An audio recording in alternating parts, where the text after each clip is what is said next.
As a brief add-on to the book's discussion of the different types of surveys, I want to give a few cautions of some things to avoid when writing survey questions.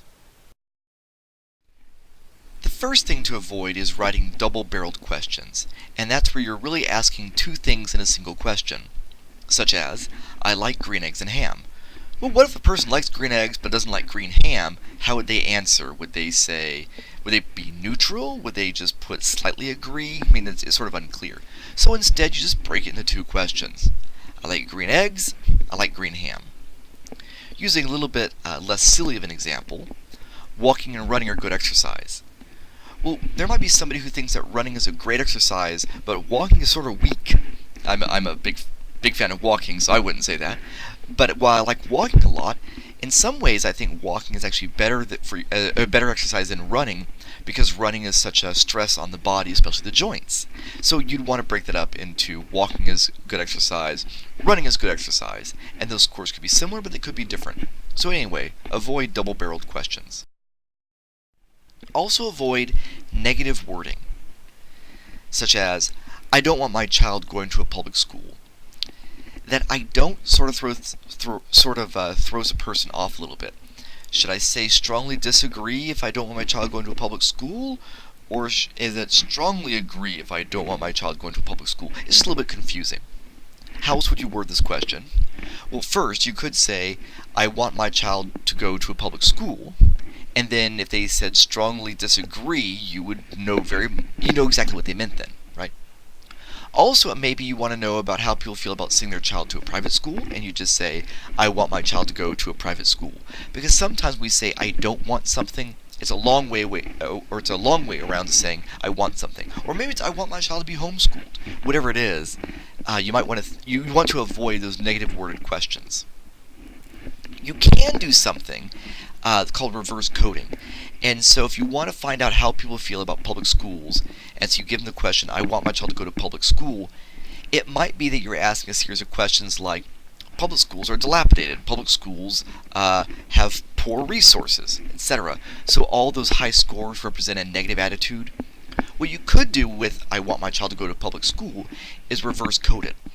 And where usually a strongly disagree might be a 1, and a strongly agree would be a 7, you just reverse code, which is, after they gave you your response, when you put those numbers in, do the average, if they said strongly agree, where usually that's a 7, you would make it a 1, and where strongly disagree is usually a 1, you'd make that a 7. That's called reverse coding. That's just a little note there for you. You really don't have to know about reverse coding for this class, but just a quick note for you. Another example, violent criminals should not be allowed parole. I think what you could do is just ask, violent criminals should be allowed parole, and then if you needed to, you could, like I said, you could sort of reverse reverse code, as we say, which would reverse the number weights assigned to each option. But violent criminals should not be allowed parole. If I strongly disagree, am I strongly disagreeing with allowing violent criminals to go on parole, or disagreeing with the idea that they should not be allowed to go on parole? So it's just a bit confusing.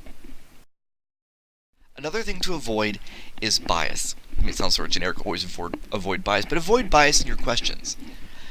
Murder naturally deserves the harshest punishment possible.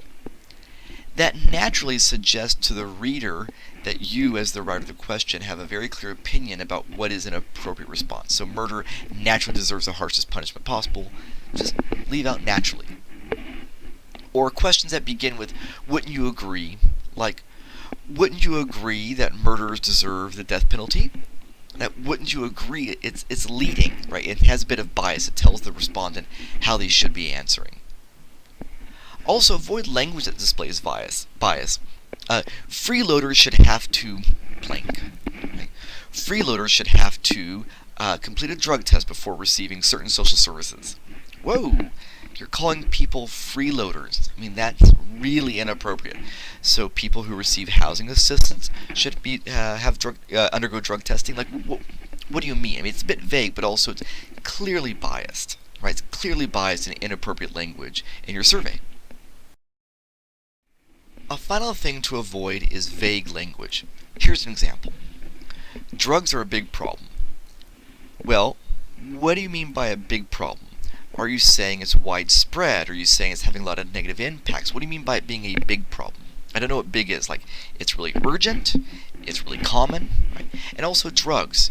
Are we talking about prescription drugs, just the general use of them, the abuse of them? Are you referring to illegal drugs? Instead, you could write this as, illegal drug use is widespread. Illegal drug use is harming communities. Or even, illegal drug use is a problem needing urgent attention.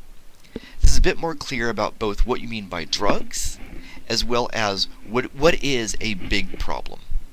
I hope these tips will help you in writing your survey questions.